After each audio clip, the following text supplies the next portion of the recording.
stockman of the district. He was a man who commanded respect, as is becoming to the head of an important institution.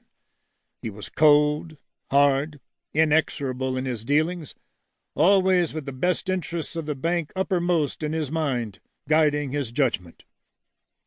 These two men, then, Seymour the hireling and Graham the master, were in the bank half an hour before closing time on this hot July afternoon.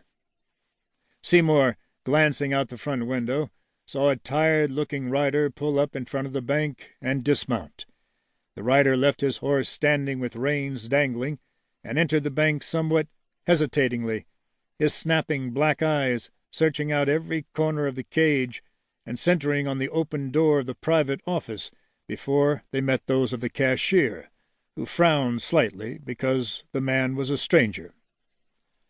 "This looks like a good bank," said the newcomer in a querulous voice, approaching the window. "Brand new, ain't it?" "It is new," replied Seymour with a superior lift of his brows. He permitted himself to add, "The most modern bank north of the Falls, not excepting Bend City. You have some business to transact?" "I've been in Bend City," the stranger volunteered. "That's the county seat. Nice town, but my business ain't out that way. I want to put some money in a bank up here, and I heard about this one.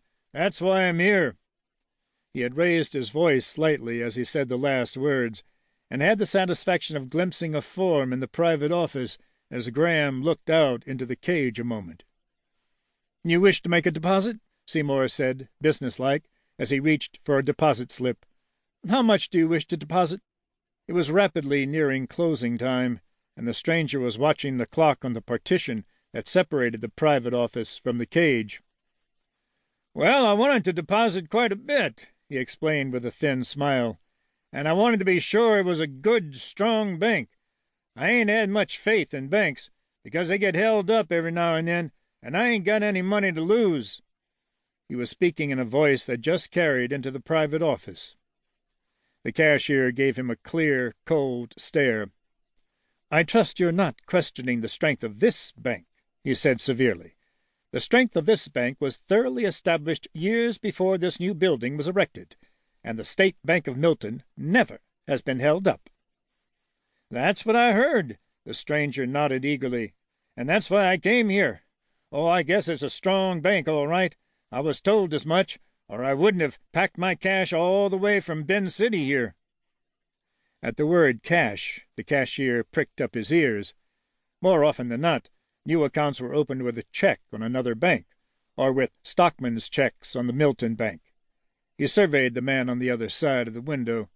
Usually it was a person who had $100 or so to put into a bank who was most concerned about its safeguarding his deposit, and the stranger didn't look like ready money, although his shirt and scarf and hat were of excellent quality. His manner was so simple that the cashier almost snorted in making his reply. "There is such a thing as putting so much cash into this bank that we would have to take extra precautions," he said sarcastically. The stranger thought he heard a chuckle in the private office. "Oh, you must have a strong safe," he said, his jaw dropping. "My dear man," said Seymour in exasperation, "we have the newest thing in burglar-proof vaults, and the first automatic alarm brought into this country. But every penny could be taken out of our vault, and the bank would still be good for your money, regardless of how much it is. We don't keep all our money in the vault, you know."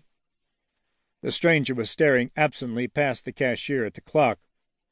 "Well, I hope you don't think I'm finicky," he said apologetically. "Naturally, when a man's making a deposit of cash money in a bank, he wants to know something about the bank he's putting it in. That's natural, ain't it?